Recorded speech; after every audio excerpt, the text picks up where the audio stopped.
You're listening to Into the Valley, a Phoenix Suns podcast, a part of the Brightside Podcast Network.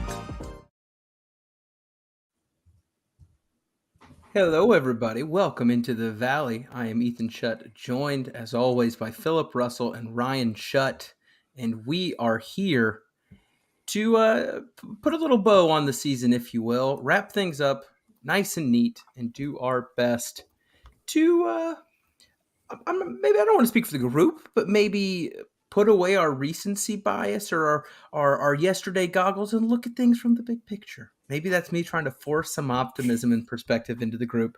But again, if you are new here, welcome into the Valley. We appreciate having you here. Ryan and Philip, how are we doing? Ryan, I'll go ahead and kick it off with you. I am very happy you are here, my boy. I would have been sad to wrap up the year without you.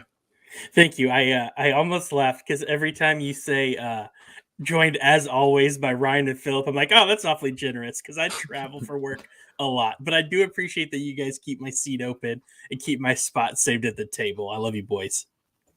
No, we also gave you a shout out. Be the same without you. Yeah, we gave you a shout out last podcast. I'm sure you listened to it and heard it. I did, every second of it. Always, that's always funny. Always funny. Philip, how are you doing, buddy? I'm great, man. I almost ghosted you guys completely for this podcast. Right before I came upstairs to start recording, my daughter was asleep, laying on my chest. We were just snuggling on the couch. She's officially over 1 month old, and it was very sweet. And I almost said, Phoenix who? Never heard of them. But here I am to wrap up a really fun year of Phoenix Suns basketball. That would have made me really sad. But at the same time, as someone who has held the perfect angel baby, I get it. I get where you're coming from. Well, guys, already mentioned it here, and want to go ahead and say a quick thank you. I want to get this out at the front of the episode because a lot of the times we wait till the end. I just wanted to say thank you to everyone who has listened all year long. It has been, whether it ended the way we wanted it to or not, an exciting season, a fantastic season for basketball watching, for podcast listening, and for us podcast making. So thank you to the Brightside folks for giving us this platform and opportunity, but more importantly, thank you to you guys that listen and make it all possible. All right, got that out of the way. Now, was it a burden? It was like it was more of a checklist. It was more of a checklist because I'm just like, I always wait until the very end, and not to be critical of our listeners by any means, but there's a high probability that not everyone makes to the 48-minute mark at times. Sometimes you get to 35. I make it there every time. Oh yeah, sure you do. Most people though, maybe you get to that 35-minute mark, maybe you get to that ad break at 25, and you're like, hey. It's been a good episode, guys. Thank you so much. So I just wanted to say it on the front end. But no, we want to have this episode, this set aside time to recap last season. But before we do that, we mentioned it before. We are still basketball fans, even when the Suns aren't playing. And we spent a lot of our last episode talking about what went wrong with the Suns against the Mavericks, what the Mavericks had to look forward to against Golden State. And so if you are not a fan of listening to anything other than the Suns, you may want to hit that skip ahead button a few times. But we did want to open by talking about the Western Conference Finals and what we've seen so far. The Warriors, whether you like them or not, They are one of the most entertaining basketball teams of the last handful of years, and they have remained entertaining as they are up 3-0 over the Mavs. Philip, wanted to go ahead and kick it off to you. What have you seen in this series that either you've liked, disliked, or maybe more importantly for our Suns listeners here, what has spoken to you that's jumped off the screen in regards to what maybe the Suns couldn't do against the Mavs that the Warriors have been able to do against the Mavs? I'm going to start with my thesis and then qualify it. Kevon Looney is making a huge impact for the Golden State Warriors, and he is in large part a game changer for the Dubs. Now, I know how some Phoenix Suns fans have been, we'll say, interpreting Looney's play. They see his great play. They see his offensive rebounding. They see his defense at times, and they go, oh, why couldn't DA do that?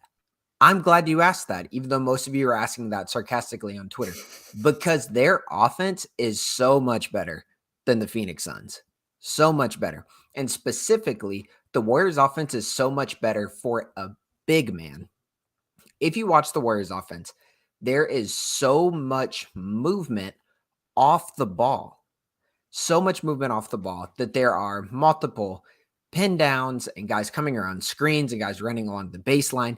And all of that movement, what it culminates in a lot of times is a wide open rim run to the basket in a 2-on-1, usually coming from the side or usually coming from the corner.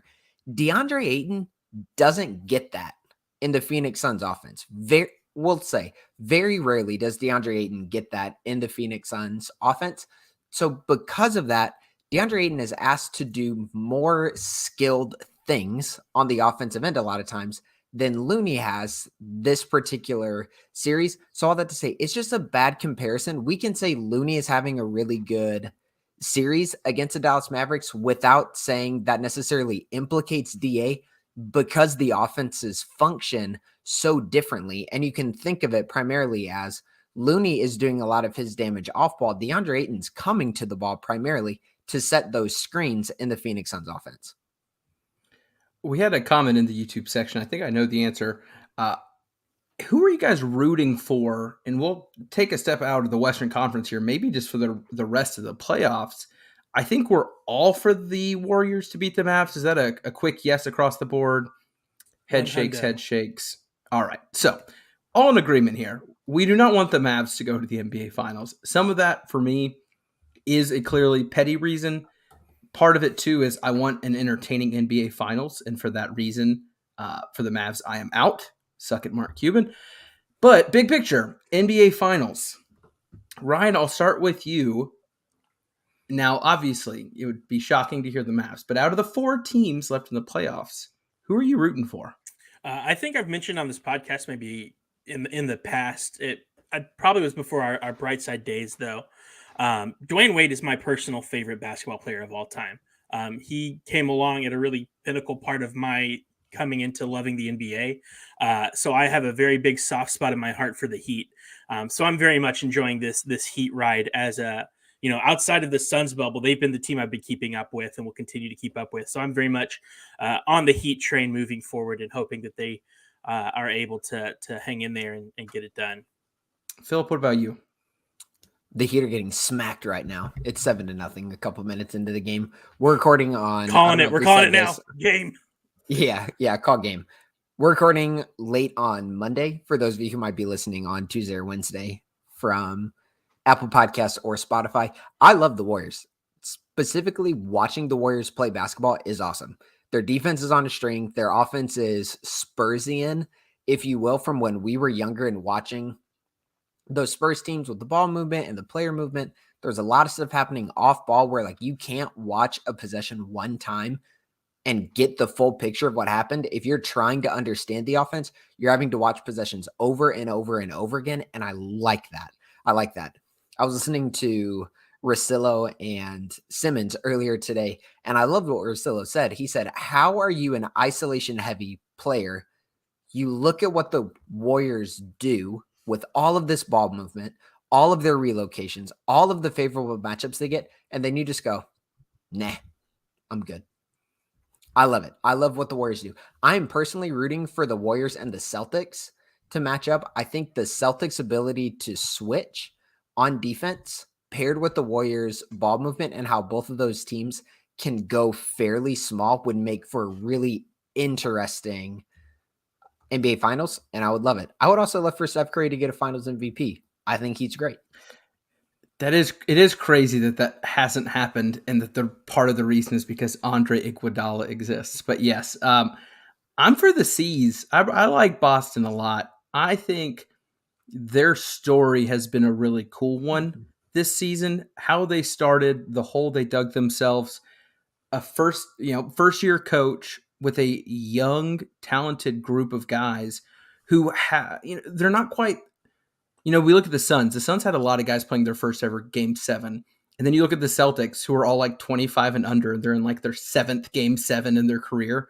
It's insane. Like, it's a lot of battle-tested guys who have really formed an exciting young core. And I like watching them play a lot. So that's who I'm pulling for. I will say, though, Warriors versus either of the two teams out East, I think will give us a good finals. And that's really all I care about at this point. I will say, as somebody who is completely exhausted with Kyrie Irving, if the Heat can't win it all, I would very much be for the Celtics, because I think it would be hilarious if in the year that the Nets imploded, that the Celtics were able to get the ring and the trophy and just flaunt it through New England, right in the grill of Kyrie Irving. I would love that very much. Well, as a surprise to no one, Ryan remains petty, but I appreciate when we can stay on brand. It did remind me, though, at the Nashville Atlanta soccer game on Saturday night, my winner for the most obscure jersey found at a sporting event, and usually at soccer games, if it's a soccer game, people are wearing any soccer jersey, and it just counts. Like, people just allow a random Leeds United or Tottenham jersey or a Ronaldinho Brazil jersey. It's just allowed. But I saw a Kyrie Irving Celtics jersey. And I said to myself, one, who still owns this? Who still owns this? And two, who still wears it? And then the added is like, okay, you're at a soccer game where neither of these teams' primary color is green, yet you're here. So I don't know if he's just an Irving stan, but yeah, that one was a crazy one for me. But no, I think to Philip's point, I think the Mavs are in a tough spot. I guess to close the Western Conference Finals topic, are we thinking sweep, or do you think the Mavs claw back at least one, maybe two? Get the brooms out, baby. The Warriors might lose by 50 in Game 4. They've shown an ability to play exceptionally poorly in those kind of games. So who's to say what they're going to show up for in Game 4? But if you win Game 4 with how all of these series have been every other day, the sooner you can get it done, the more rest you can get. And it does not look like the East series is going any less than 6 or 7. Which is absolutely wonderful. But unrelated, did either of you happen to see my hot take today on last night's game? That Andrew Wiggins did not, in fact, dunk on somebody. He dunked beyond or past Luka. That's such a stupid take. He literally forearm into his armpit. Watch it again. There is a lot of space between the two of them. I think what Cam Johnson did to PJ is dunking on somebody. He dunked past Luka. That's my pet peeve for the week. That's what I've noticed in the Western Conference Finals. Man, I really liked the vibe when it was just me and Philip. Hurtful. Brother, you can't legitimately think that. I need to know if this is just a normal Ryan spicy take. I stand by that. Oh my goodness. All right. Well, with that in the rear view, as quick as possible, we move on to our Suns year in review. Now, there's only one way that we can properly review something. And if you've been listening for long enough, you would know that Into the Valley is known for our highs, our lows, and our just so you knows. And that does sound like something you would get out of an elementary school. And yep, no arguments here. It works for us, so we ride with it. And so as we look to recap the entire year, we decided to look for our highs, our lows, and our just so you knows. That's a lot of words, boys. For the entire season for the Phoenix Suns. Now, again, I already tried to give the group a pep talk here. We're looking for some optimism, maybe some glimmer of hope past the storms. Maybe we don't just dwell on the last 2 weeks, but no better way to start that than with our highs. Philip is going to go last on this one per request. And so, Ryan, I'll let you kick this one off. I will risk you taking mine. But what is your high for the year in Phoenix Suns basketball? My high for the year is that Devin Booker became the most important player in Phoenix Suns history. I think the moment where he passed off the jersey to Al McCoy after clinching the record wins in the series was just a beautiful moment. And we talked about it on an earlier pod, but that really felt like the night that Devin Booker became the Phoenix Suns. And there's been a lot of great Suns in the team's history and a lot of really big names, especially when you're looking at guys like Marley and Nash and Chuck. But what Devin Booker has endured and given to this team and to get them to the level that they're at, to me, that was the high of the season because it sets a really cool tone moving forward. And it also, I think, answered some of the questions of whose team is this, Chris Paul's or Book's. We've all said it was Book's, I think, pretty much the whole time here on the podcast. But that just felt like this really nice kind of crowning moment for Booker, and that picture of him kind of leaning over the scorer's table to Al and giving him the jersey and writing on it is just kind of the snapshot of the season for me. When I think of this season, that's probably the moment that I'm going to look back most fondly on and remember, though dapping up the baby is probably up there for a close second. Yes, the moment he cursed himself forever. Great times. No, I love it. You went super microscopic lens. I went super broad. So I'm glad we can kind of counterbalance each other here. And Philip, I hope I'm not stepping on toes. For me, the high is that this was a historically great regular season team. And amongst our little group here, our little trio, I've been watching the Suns for the longest. I was the only one who was avidly watching the Suns during their last prime. And so I grew up and fell in love with the 04-05 Suns, like the historically good, most wins in a season, incredible everything Suns. And that was great. And I have been, talk about a beautiful play on words here, we've been in quite a valley for a while. We have been stuck. I joined as a fan at the last real peak, and we've been struggling for a while. And these last, excuse me, 2 seasons, we've seen them climb out of that and find this new level. So just this season, once again, we have the most wins in franchise history. We have the first and fifth longest winning streak in Suns history. First being 18, and then their 11-game winning streak was fifth. So it wasn't just one hot streak. They did it a few times. And then they were first in the Western Conference for the first time since 04-05. We're also best record in the league and did so by a wide margin. Now, I'm going to pump the brakes here before I accidentally walk into my low of the season. But my high of the season is that this team, top to bottom, was fantastic. And I've got some fun stuff to point out in our Just So You Knows to kind of rehash that a little bit. Make sure we end on a lighter note. But it was a great season to watch. As a Suns fan, as a basketball fan, there's really not much to complain about in terms of what we got to watch for 82 games. And that was awesome. Like, there was no lull this season. We joked about, those last few weeks can be a little tough to get through, especially when you have to put content out, but they continued to deliver. They continued to find storylines. It was a fun, exciting year with a lot of big games, a lot of individual performances that stand out, whether it's Cam against the Knicks, Booker against basically anybody. It was a lot of fun. There was a lot of great moments this year. So as a whole, when I try to remember this year, it's just going to be how good this team was, how deep they were, and how much they enjoyed playing basketball with one another. Philip, high for the year, sir. Yeah, so mine's a segment of this season, and it's February 24th through March 23rd. For context, on February 16th, which was the game before the All-Star break, Chris Paul went down with an injury. It was that thumb injury that he had. He played in the All-Star game, so there was some question of how serious was that going to be, but he went on to miss the next 15 games for the Suns. And that was at a time where the Suns had a pretty comfortable lead over the Warriors. They were 6.5 games up on the Warriors. The Warriors were kind of in their second half struggle at that point, but the Grizzlies were surging at that point. Grizzlies were on fire. So the Suns needed to hold the line. You have to hold the line with Chris Paul being out. Here's what happened. The Suns went 11-4 in that stretch, which is a 73% winning percentage, just under their season average of 78%. Scoring-wise, they scored 120 points per game over that 15-game stretch, which was greater than basically their 115 points per game on the season. They shot 50, 39, 84 splits compared to on the season 49, 36, and 80.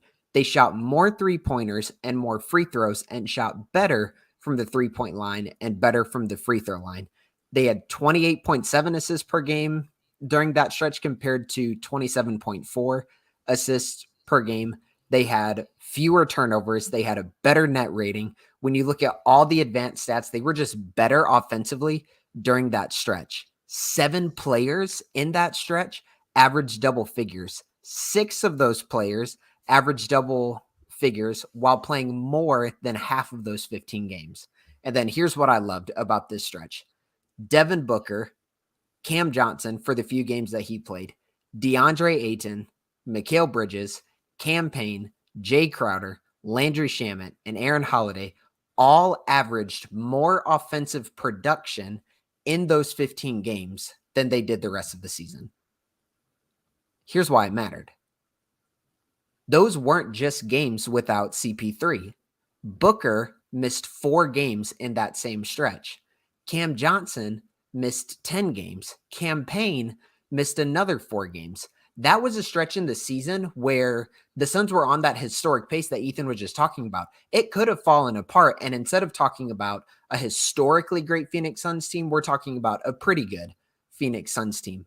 But instead, the Suns kept it rolling, guaranteeing 2 things. 1, home court advantage, and a historically great season for the franchise. And then, and this is the last point I'll make about this stretch, some of the most memorable regular season games happened during that stretch without CP3. The big one, Cam Johnson's game against New York Knicks. The Cam Johnson game, maybe the game of the regular season, came during that stretch without CP3. And then, I don't know how many people will remember this, a Sunday afternoon in early March against the Bucks, without Booker, without CP3, without Cam Johnson. The Suns wound up losing the game by 10, but they were winning for most of the game and lost in crunch time with basically an entire second unit out on the court. But just a great, great effort. So that stretch of the season was wildly, wildly impressive to show the depth of this Phoenix Suns team and to show that even in most of the crunch time, the Suns' second unit plugging in pieces when Booker and CP3 were out, the Suns were that good. They were that good this year, and they exemplified it when they went a month without CP3. I love it. No, that's great. And that's a good reminder too. There were there's just a lot of really impressive feats that team pulled off that, again, like it would have been excusable for them to slip many, many times. And I'm going to go ahead and transition us to our lows for the year and kick us off. One, because there's not a whole lot of substance to mine other than me just being a little bit sad.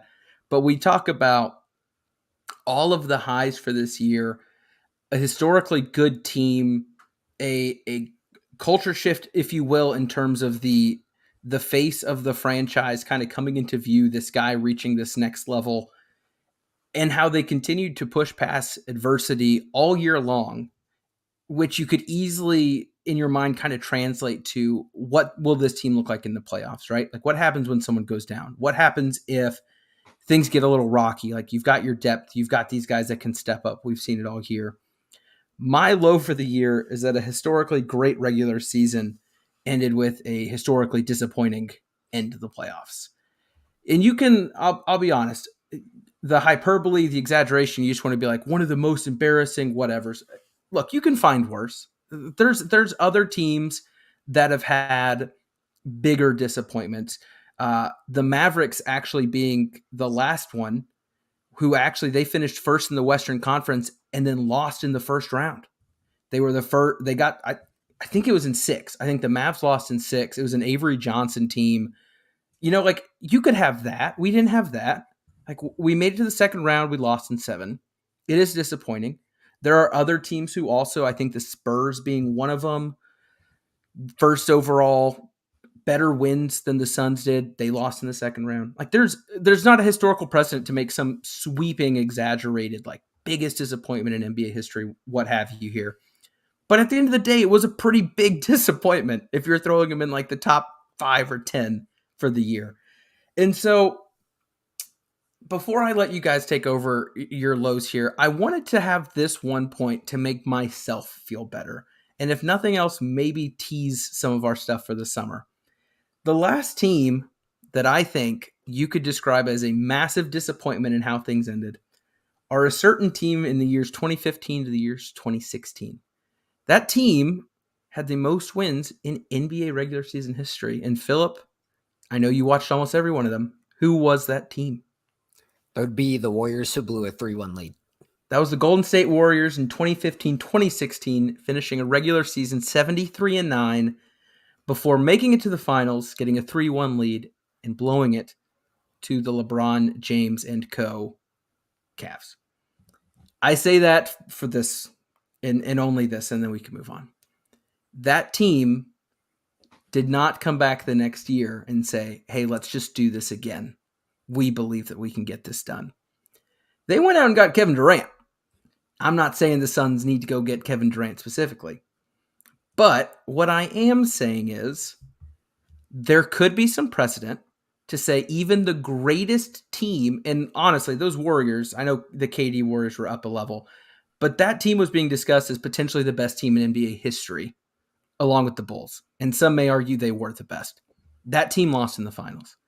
The NBA playoff format is wonderful because crazy things can happen in a 7-game series.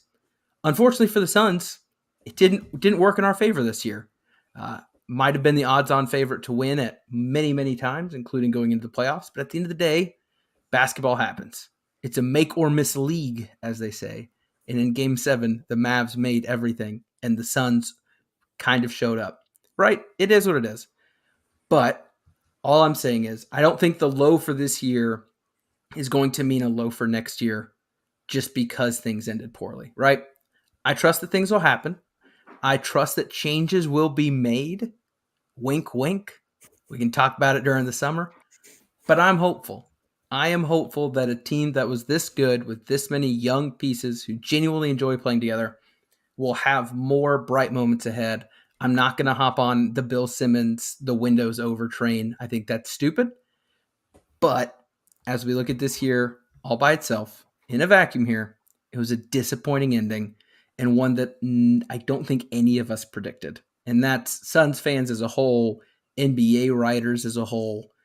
And that was the shock factor, I think, of how it all ended. So that was my low for the year, that it ended poorly. No great numbers to back it up, but it sucked. That is a fact. Philip, what you got for your low of the year for the Suns? It's a combination. Just to wrap in the playoffs, we'll say it was a lack of a third playmaker, a third on-ball playmaker specifically. Yes. Aaron Gordon's your low of the year. Got it. No, it's campaign. I know. Because that's the primary place where I think the Suns need to improve. There was just nothing consistent backing up Chris Paul, giving Devin Booker breaks. So when you think about guys who just weren't good enough on ball, make a play for yourself. Mikal Bridges wasn't good enough. DeAndre Ayton, Cam Johnson, Landry Shamet, and then I've already mentioned it, especially Cam Payne. The Suns could rarely just kind of throw it to one of those guys and expect them to make a good, strong move against their defender one-on-one to make a play. Flashes, yes. Consistent, absolutely not. And you can think about how the Warriors right now contrast that to an incredible degree. Jordan Poole, Ethan and I have watched a couple of the Western Conference Finals games together, and it's like every time Jordan Poole does something, in my mind, I'm thinking that's their Cameron Payne. It's not now. I will say it's not fair to compare Jordan Poole and Cam Payne. They have very different skill sets. Jordan Poole is probably times better than Cam Payne is, but that's the position he's filling, the backup point guard. Wiggins, same way. Feel comfortable with him going to town. He has a good mid-range jumper. We saw the other night that man can get to the rim. And then Klay Thompson. Hey, he'll dunk right past you. He absolutely will. And then Klay Thompson, who he has some questionable decision making, but his back down into a step back jumper from the baseline is still a good play, and he can take good defenders like that. The Suns just didn't have that. And what those guys can do for the Warriors is it takes the pressure off of Steph and Draymond, thinking that they have to make the play every time down the court, or that they have to make the key pass every time down the court, which for the Suns, it felt like at times, and it especially felt like this in the playoffs, that if it wasn't Devin Booker or Chris Paul, it just wasn't going to happen. So the low again for the year, a third on-ball playmaker with specific emphasis on not having a good enough backup point guard. And my low actually was pretty much going to tie right to that. And I think even more big picture, this is the second year now that we've entered the playoffs with a glaring gap at a position. And that to me is kind of a low that I feel like James Jones has missed on. Last year it was the backup big. And all season we said, who's going to be that backup big? Who's going to be that backup big? We went out. We ended up getting JaVale McGee, which was great. We have guys like Biz come in late in the season and play really well and got some really good playoff minutes. But kind of in a mirror image to last year, the last 2 months of the season, we were saying, who's the backup guard? Who's the backup guard? Because Holiday came in, barely got any playing time. We knew for a fact Alfred Payton wasn't going to get any playing time, and Cam Payne had been terrible. So for the second year in a row, we're entering the playoffs with this really glaring gap. And to me, that's a little bit of a red flag moving forward.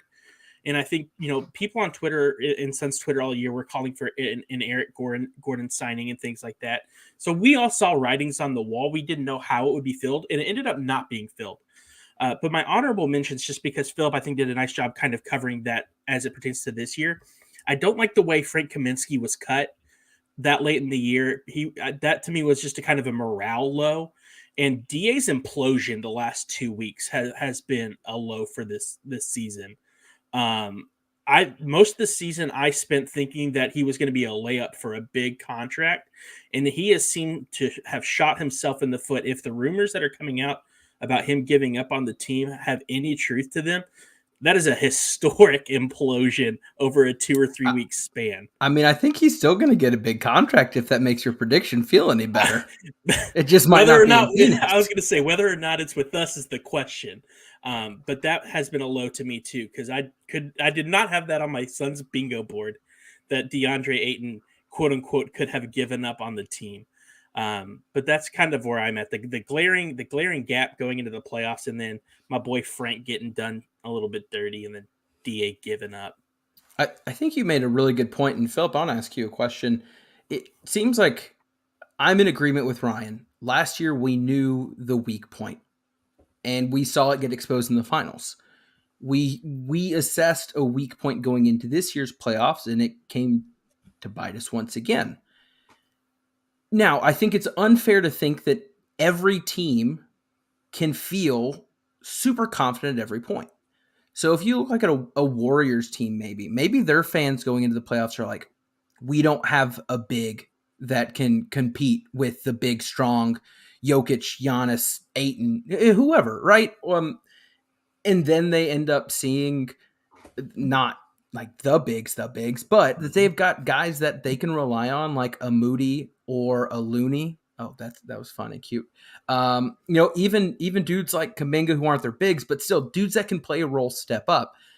Do you think there's some part of it you go into every playoff saying, hey, we've got our weak link, but let's hope the guys step up? Or do you think there are teams out there, maybe you're looking at the Heat or the Celtics, who are pretty deep in a lot of areas, and you're like, maybe that is the norm. That's what's to be expected. Do you think you can try to build that perfect, complete roster, or is it some of it just going to be counting on things to go right for you? You can try, but it's painfully difficult. It's difficult. So let's poke holes in all the teams right now. Boston, their backup guards, kind of say Derek White and Pritchard. Derek White offensively is rough. It's pretty ugly when he has the ball in his hands. Pritchard is getting hunted relentlessly by Jimmy Butler when he's in the game. So that's a weak point, if you will, for the Boston Celtics. The Heat have something similar. Duncan Robinson has been essentially played off out of their rotation. He's actually getting he's the podcast host, Ryan. Podcast Yeah. host, Okay. Duncan Robinson. Yeah. The dude who's getting paid $30 million to podcast. Mm-hmm. He's getting in tonight, but again, he's a defensive liability. Tyler Hero is the same way. The Mavericks, Luka is a major defensive liability, and then because they play the heliocentric form of basketball, they are so reliant on Reggie Bullock and Dorian Finney-Smith and Maxi Kleber to make 3-point shots. And when you're playing an athletic, good defensive team like the Warriors, yes, they might be considered open shots, but they're shots that they're taking with defenders closing hard. So all of these teams have holes in them. Jordan Poole is somewhat of a defensive liability for the Warriors as well. So to think like the roster is going to be this perfectly constructed, we're not going to have any weak points entity is a little foolish in my mind. And I think it's especially foolish if you look at the Suns and you say the Suns lost because of James Jones or because of whoever else in the front office you might want to point to. It's the low for the year, but I don't know if you can blame anyone outside of the guys who are actually on the team, because we talked about this a lot in our last episode. 2 playmakers for the Phoenix Suns, that was enough to carry them to a historically great season. But then those same 2 playmakers just laid goose eggs the last couple games, specifically in game 7, and they weren't good enough. So that playmaking was good enough for the entire year, and then both of those guys just didn't show up in game 7. And we talked about it last time, so I'm not going to rehash why this is.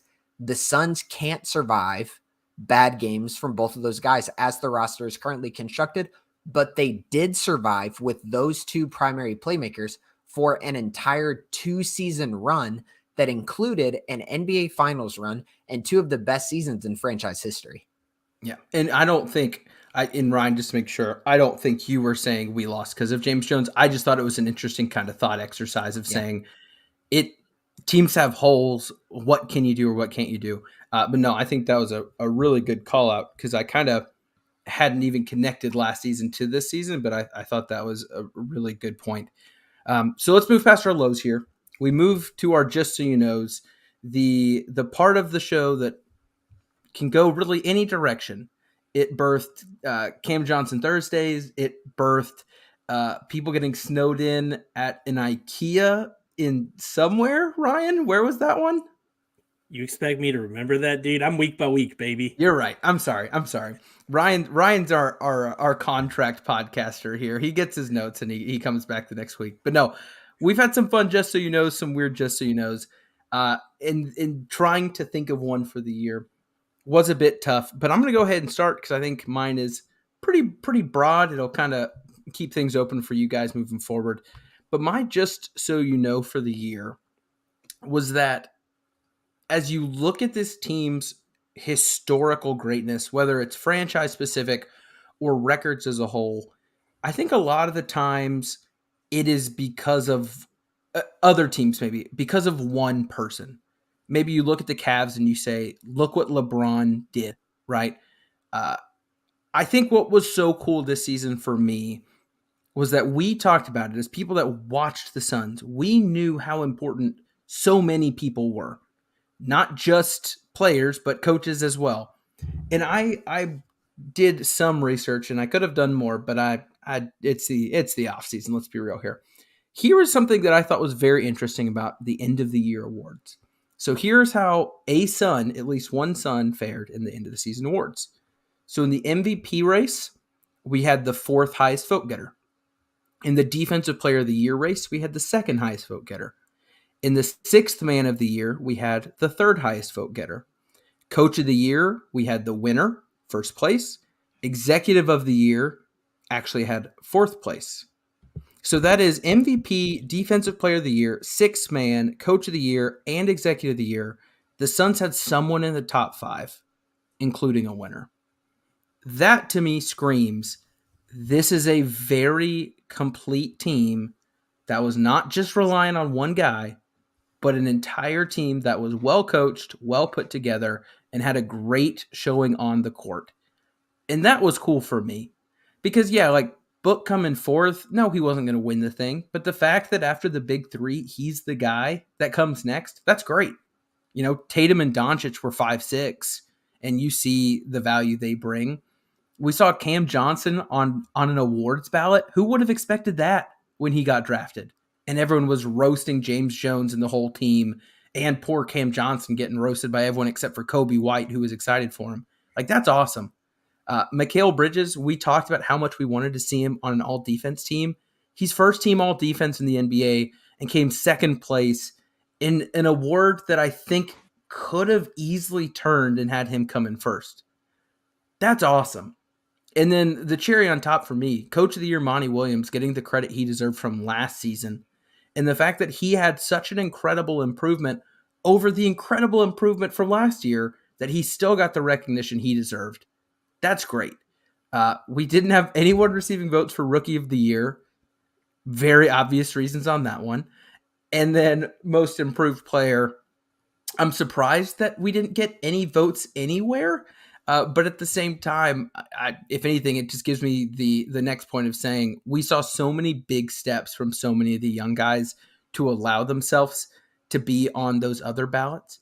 So I was just proud. It was a great season. I'm glad the players themselves got recognition. I'm not one to harp on the media coverage and crap like that. But for the individual efforts that were put in, I'm glad they got some recognition. And that made me really happy. So that's my just so you know. The Suns had a pretty incredible end of the year award season. I almost, and this was like the Ethan, do you care this much? I almost went to see how many other teams have had a top 5 vote getter in that many categories. I spent about 15 minutes on it and then I quit because, boy, my Excel spreadsheet was looking ugly real fast. And I said, you know what? I think this point will be fine on its own. Ryan, just so you know, for the year, and again, no pressure, but you have delivered us some classics in the past. Don't want to put too much pressure on you, but what you got for the year? Have you guys heard about what's going on in Lincoln, Nebraska right now? No. Yeah, me neither. That has nothing to do with my just so you know. Okay, good. So I actually have kind of 2, I think. And the first is more kind of big picture related. And I've been trying to reframe how I view this season to provide myself with some optimism for next season. And I think it's the way I'm looking at it is that I think we may have needed this just absolutely embarrassing implosion in Game 7 to kind of reshape the way this team thinks moving forward. I feel like this team got really high on itself and deservedly so. You go to the finals, you come back, you have a historic wins year, you go on an 18-game win streak, and this Suns team around the league was pretty blatantly cocky, petty, calling out other players in games and post-game press conferences. We were not well liked, I think, personality-wise, maybe as a team, just because we kind of were feeling ourselves for a lot of the year. So I'm hoping maybe that this kind of implosion and this really far falling short of a goal this year will allow us to kind of lock in and be focused on that end goal next season and kind of motivate the team moving forward. And that's just kind of how I'm looking at this postseason and kind of looking at then next season. And then with next season in mind, my real just so you know, I guess, would be a quote that Brendan Clean, I guess somebody reported, or he reported directly from James Jones's end of the year press conference. where he said, quote, "The luxury tax isn't something that's going to prevent the Suns from improving the roster." And that is a phrase I don't think that has been uttered in any of the years of my Suns fandom. And I'd venture to guess in any of the years, Ethan, of your Suns fandom. You can go back to how and why the 7 seconds or less Suns died. A lot of that was money decisions, whether that's Right. a Joe Johnson or otherwise. So yeah, this is And a so new thing. that seems to be a change in approach. And I think even maybe Sarver or James Jones once said, when you win, you have to support that financially. And it seems to be the case that they're going to be taking that a little bit more seriously and looking to spend maybe more money than they have in the past. And I think that's going to be a welcome change, and perhaps could be integral to bringing in the right pieces to get the trophy next year, which is exciting. If you're a Suns fan and you're hearing that, you should be excited that we're finally maybe about to spend some money. We'll see. That's one where I'm gonna. It's a wait Fingers and are see for crossed. me. Yeah, but you never hopeful. know, but you got to be hopeful, or else you're going to Well, live a life of dread. I don't think it's worth bringing up fully for the conversation, but ownership could change. Who knows? Changes could be coming over the summer, and that could come with some pretty large scale shifts as well. But again, topic for another day. Philip, our final, just so you know, of this Phoenix Suns season. This is tying into something that Ethan said earlier, but the Suns were a historically great team, not just in terms of the Phoenix Suns, but in terms of the NBA as a whole as well. If you go and find a list of the greatest seasons in NBA history, the Suns are basically tied for the 22nd best. You're looking at a top 25 team in NBA history when it comes to number of wins. There's a lot of really good stuff to look into to kind of contextualize how good this team was historically. But all I'm going to share, and I shared this on a previous episode, I think it's worth rehashing now that the season is actually over. I'm just going to share the other 64 win teams in NBA history. We'll go in order. The 95-96 Seattle Supersonics lost to Jordan in the finals. 96-97 Utah Jazz lost to Jordan in the finals. 05-06 Pistons lost to Ryan's Miami Heat on Dwayne Wade's way to his first title, but they had a 12-game cushion between themselves and the rest of the East. 12 games. Insane. That's unbelievably good. And then the 21-22 Phoenix Suns. You were talking about historically memorable teams. And while, unfortunately, for a lot of basketball fans, what will be memorable about this Phoenix Suns team is an incredible flameout in Game 7. There was still a lot of good that came from this season and a whole lot of good basketball that we were able to dissect and think about and talk about and hopefully elevate on this platform. It was a good year. It had a bad ending, but it was a very, very good year. And as the season closes and we wrap it up, we've mentioned already, we are not going anywhere. We are going to be working. We've already started having some meetings within our little groups here, figuring out what we want to talk about during the summer. I publicly said on an episode that we would be continuing the weekly podcast, and I've already been contacted about that to ensure that was not a slip up, and it was not a slip up. We will be here. And yes, at times that means we're going to have to get a little creative with what we're putting out there. But if y'all didn't like the silliness before, just wait till we have zero to talk about, baby. And Ryan will be traveling for the majority of the summer with his new job, so he can say whatever he wants and will not be held accountable. It is truly a blessing that I wish I had. But no, we tweeted this out maybe last week, and I wanted to bring it up at the end of this episode. For those that are listening, if you have topics or questions that you would like covered or answered, hit us up on Twitter at the Valley PHX. You can tweet them. You can send us a DM. I've already got, I think, 3 or 4 from the time the tweet got sent out.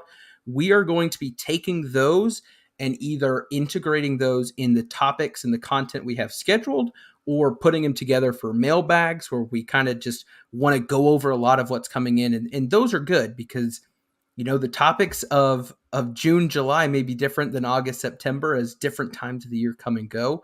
But we're excited to keep doing this. We appreciate you all listening and sticking with us and all the love you've been giving us. And we want to make sure that we stick around for you during the off season, where maybe whether it's Phoenix Suns basketball or not, you're just looking for some familiar voices to listen to on the way to work, on your run, whatever it is.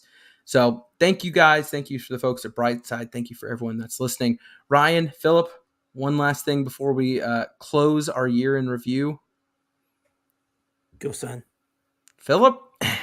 I actually have something. Yes. All right. That's so great. For the off season, I'm breaking the brand for a second. For the off season, here's what we definitely have coming up. I think this is a good thing to tease so people will know what to expect, at least initially. One of the things we're interested in doing is exit interviews for the players. So the guys who got a significant amount of playing time, from Devin Booker down to Aaron Holiday, Bismack, some of those guys who didn't play as much.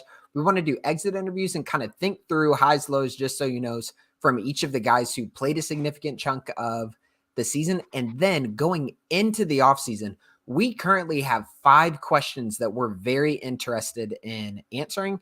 So just to plug those really quickly, what happens to DA? What happens with Cam Johnson?